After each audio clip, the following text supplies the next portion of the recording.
Olá, tudo bem? Agora nós vamos começar a explicação da atividade bioquímica efetuada pelo Sim Resolvemos. Bem, aqui na primeira questão nós temos uma pergunta, né? Fala o seguinte: sobre as biomoléculas estudadas em aula, assinale a alternativa correta. A alternativa correta é a primeira opção, em que fala sobre a degradação dos três tipos de macronutrientes que nós temos, né? Que é o carboidrato, as proteínas e as gorduras. Como exemplo aqui, nós temos dessas categorias de macronutrientes, a lactose, os peptídeos e o triacilglicerol. A degradação dessas substâncias, ela se dá essencialmente pela hidrólise, né? A sua degradação química. Ela é intermediada pelas enzimas, e aqui a gente tem no final da alternativa correta, falando que a ação enzimática ela é específica, né? Como a gente sabe, a ação enzimática sobre os substratos, ela é específica, né? Cada enzima tem o seu substrato específico. Então, a hidrólise é o processo químico que vai acontecer na degradação desses substratos orgânicos. E a hidrólise nada mais é do que uma adição de água na quebra dessas moléculas, né? Então, a gente tem a quebra dessas moléculas com uma adição de água, né? Então, necessariamente tem que ser em um meio aquoso. Aqui tem a justificativa por escrito, para caso surja alguma dúvida também. Aqui nessa segunda questão, nós temos uma apresentação clara, né, de uma folha beta pregueada. Esse é um exemplo clássico mostrado pelos livros, de uma folha beta pregueada, e aqui nós temos uma ligação intermolecular. Ela não é uma ligação intramolecular, e sim uma ligação intermolecular. Dentre os tipos de ligações intermolecular, nós temos a ligação de hidrogênio, que é uma ligação que ocorre quando o polo positivo é o hidrogênio e o polo negativo ele é ou o nitrogênio, ou o oxigênio, ou o flúor. Então, nós temos aqui uma ligação em que aqui o vermelho é o oxigênio, né, e o azul é o nitrogênio. Então, a ligação entre o hidrogênio, que está ligado a esse oxigênio, e o nitrogênio. Porque essa é uma ligação forte, né, aqui já extrapolando o que a questão pergunta. Mas porque o oxigênio ele é muito eletronegativo, então ele tem uma capacidade forte de atrair o elétron do hidrogênio, deixando o hidrogênio muito positivo. Por isso o hidrogênio é o polo positivo da ligação de hidrogênio. Em contrapartida, o nitrogênio ele é muito eletronegativo, então ele é o polo negativo aqui. Então nós temos um polo positivo, que é o hidrogênio, se ligando fortemente a um polo negativo, que é o nitrogênio. E aqui, mais uma coisa que fortalece a alternativa correta, que é a ligação de hidrogênio de uma folha beta preguiada, é que o que estabelece uma folha beta preguiada, uma estrutura em folha beta preguiada, são ligações de hidrogênio, né? Então, nós vamos ter na conformação secundária, na estrutura secundária da proteína, a participação de ligações de hidrogênio. Mais uma vez aqui, a justificativa é por escrito, para sanar qualquer tipo de dúvida. Bem, aqui nós temos mais uma alternativa, né, mais uma questão, que começa falando sobre a gelatina, e é uma questão que está verdadeira, essa primeira aqui, porque a gelatina ela tem uma origem animal, sim. Ela é utilizada, né, com restos de animais, né, triturado, articulações e ossos, e nela há o predomínio do colágeno, né? Nós temos na gelatina o predomínio do colágeno, que é uma proteína de baixo valor nutricional. Por quê? porque ela é muito pobre em aminoácidos essenciais. Ela, entre os aminoácidos a, que o colágeno tem, apenas um vai ser um aminoácido essencial, né? Então, é a alternativa correta aqui. A segunda fala que todas as proteínas de origem vegetal têm baixo valor biológico. Isso é falso. Nós temos exemplos de proteínas vegetais que têm alto valor biológico. Um exemplo é a soja, como citado aqui na justificativa, e isso é avaliado por um score, né? Então, a soja tem um alto valor biológico. Nós temos outros exemplos também de cereais que são proteínas vegetais com alto valor biológico. Então, alternativa falsa. Essa alternativa 3 aqui fala que grande parte das proteínas de origem animal tem alto valor biológico. Isso é verdadeiro. Porém, são compostas de 20 aminoácidos essenciais. Isso é falso. Os aminoácidos essenciais são 9 aminoácidos, né, essenciais. Então, não tem como haver uma proteína composta por 20 aminoácidos essenciais, tendo em vista que só existem 9 aminoácidos essenciais. Ácidos gráficos da família ômega 3 e ômega 6 são condicionalmente essenciais. Isso é falso ao organismo humano. Isso é falso. Os ácidos gráficos da família ômega 3 e ômega 6 são essenciais. Condicionalmente essenciais são ácidos gráficos que só vão ser essenciais em determinadas condições, que não é o caso desses exemplos de ácido gráfico que vão ser sempre essenciais. Então, eles são, o correto seria aqui, são essenciais, sem esse condicionalmente. Então, mais uma alternativa correta. A gente já poderia chegar na alternativa correta com a eliminação que a gente realizou aqui, né? Mas vamos justificar todas. A última não é possível estocar excesso de aminoácido no organismo com proteínas, isso é verdadeiro. Quando a gente tem um excesso de aminoácido, a gente elimina ele, né, através da ureia. A gente não estoca aminoácido, ou a gente poderia dizer também, a gente não estoca nitrogênio. O nitrogênio é liberado através da ureia. Mas podemos armazenar carboidratos da forma de glicogênio, correto, e lipídios sob a forma de triacilglicerol, correto também. Triacilglicerol é a nossa reserva energética lipídica, né? Então, nós armazenamos lipídio através do triacilglicerol.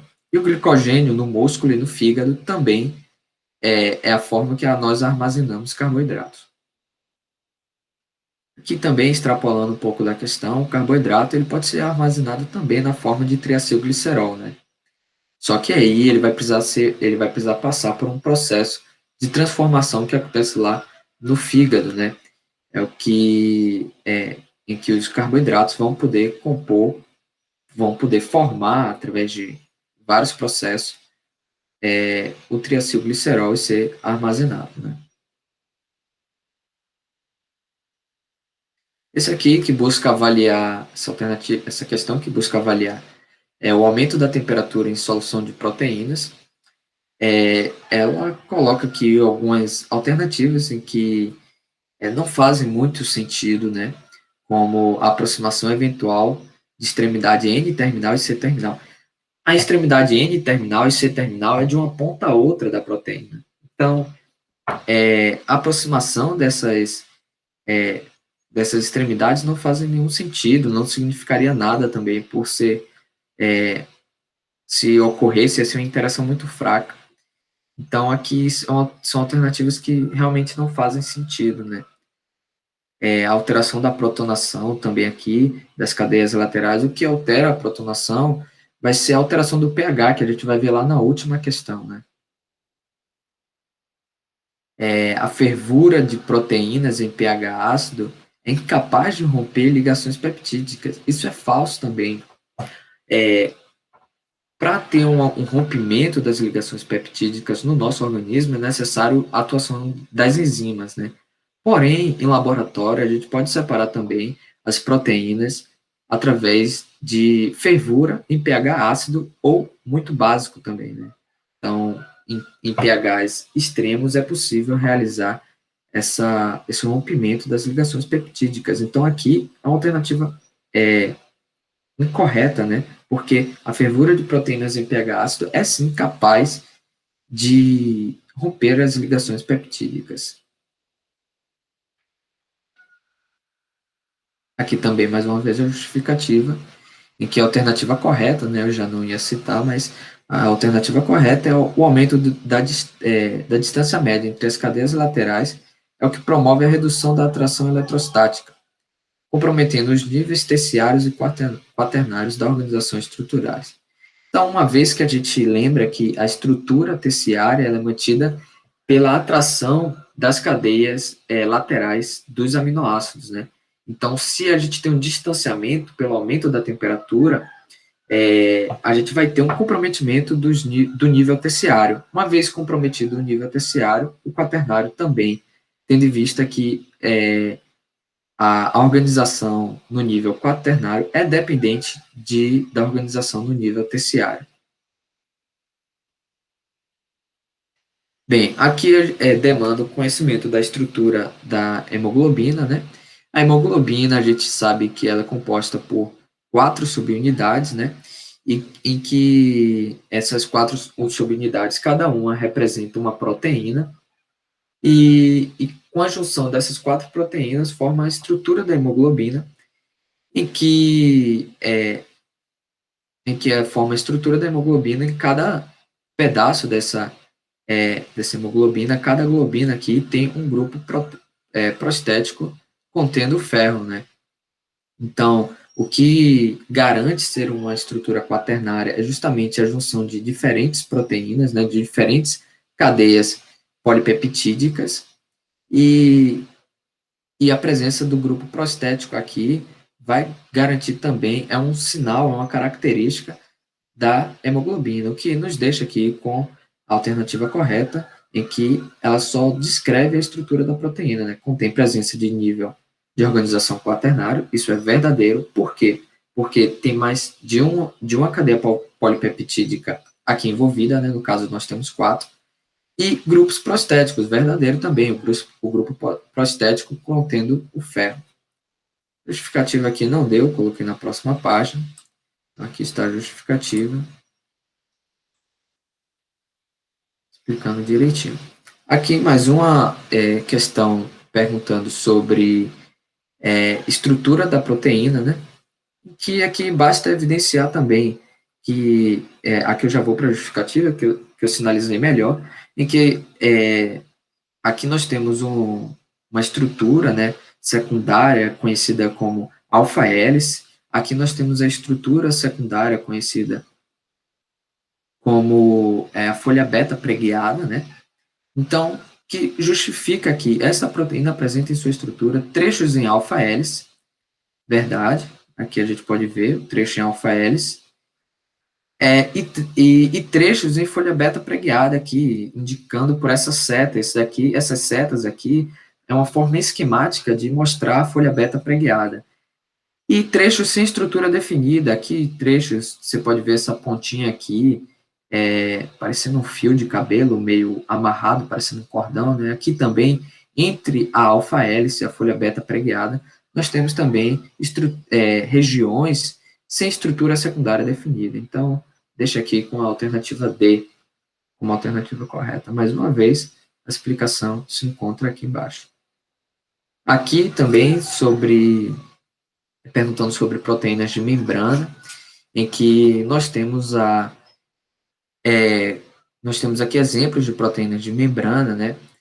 E aqui nós temos a alternativa A falando que a proteína B pode ser classificada como conjugada, pois apresenta grupo prostético. Aqui a gente não percebe nenhum grupo prostético nela, né?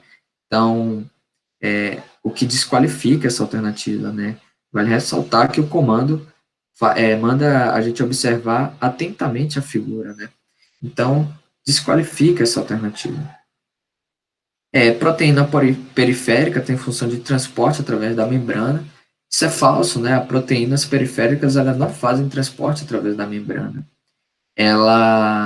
Proteínas para realizar o transporte através da membrana, a gente precisa de uma proteína transmembrana, né? Uma proteína que vai passar através da membrana. Isso vai permitir com que ela faça o transporte, ela vai permitir com que ela faça esse transporte de um lado para o outro, né?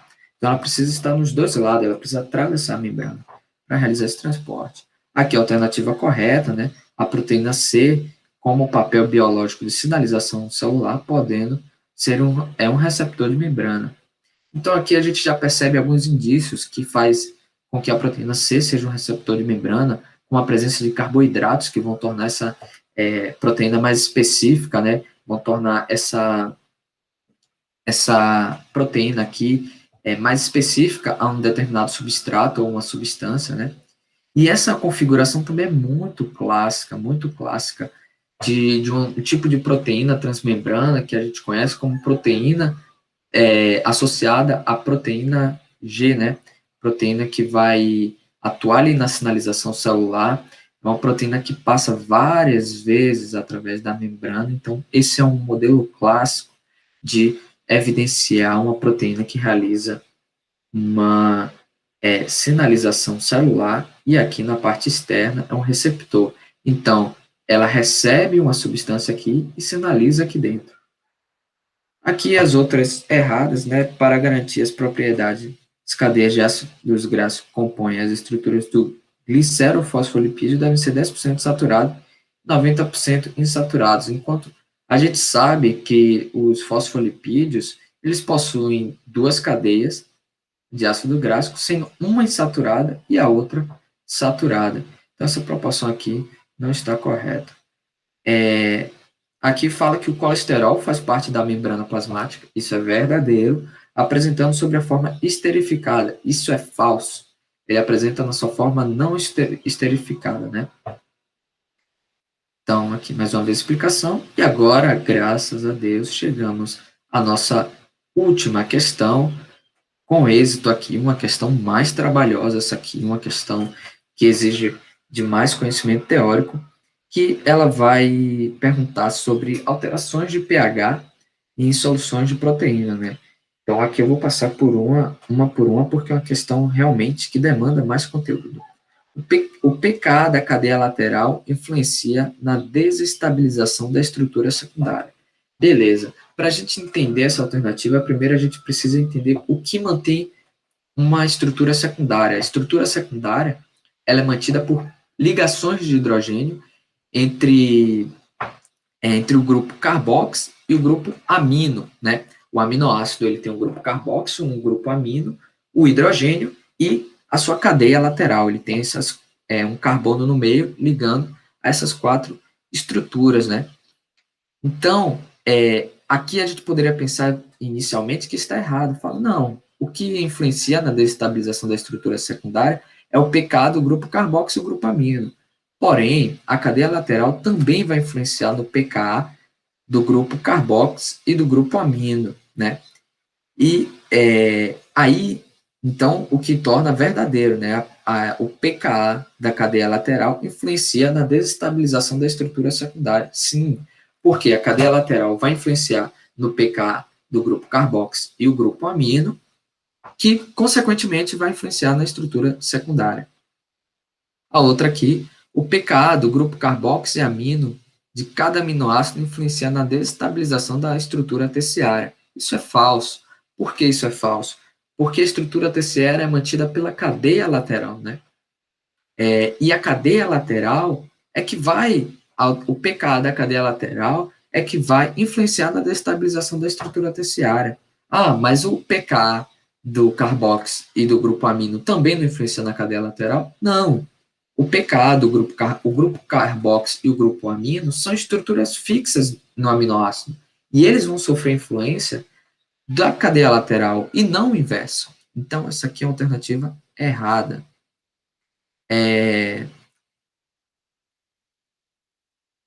Aqui nós temos também a alternativa 3, né, que fala que o aumento exacerbado do pH faz com que as proteínas se empacotem em menor proporção, correto, facilitando sua solubilização. Toda correta essa alternativa aqui.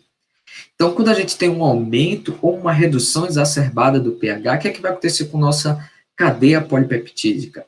Se a gente tiver um aumento do pH, ela vai adquirir uma carga, né? Então, com essa carga, quando a gente tiver um aumento ou redução do pH, ela vai adquirir uma carga por completo. A cadeia polipeptídica vai adquirir uma carga por completo. Então, o que é que isso vai acontecer? O que é que isso vai gerar? Vai gerar uma repulsão. Se a cadeia polipeptídica vai ter ela toda uma mesma carga, vamos supor que ela fique toda positiva. Então, se ela está toda positiva, ela vai ter uma repulsão entre ela. As partes das cadeias vão, ao invés de estarem juntas, vão começar a se repelir. E elas abertas, repelidas, o que é que vai facilitar? Vai facilitar com que as moléculas de água cheguem nelas e comecem a se associar a essa cadeia, a interagir com essa cadeia. Então, nós temos um aumento da interação entre a cadeia polipeptídica e as moléculas de água. E o que é isso? É solubilização. Então, sim, o aumento exacerbado do pH faz com que as proteínas se empacotem menos, ou seja, aumentou muito o pH, ela vai se empacotar menos, facilitando a sua solubilização, ou seja, a sua associação com a água. A última aqui, a diminuição do pH aumenta a média da energia cinética entre as partículas, desestabilizando os níveis terciários e quaternários da organização estrutural. Bem, a diminuição do pH, ela nada tem a ver com a energia média, com a média da energia cinética. Que é a média da energia cinética? É a temperatura. Quando a gente fala de temperatura, ela significa a média da energia cinética. Então, aqui ele botou o pH e confundiu com o conceito que está associado à temperatura. Então, ficando com a alternativa correta, a letra B, né, ou a segunda alternativa aqui, em que apenas a 1 e a 3 está correta. Tá bom. Muito obrigado pela atenção de vocês e espero que tenha ficado claro toda a explicação.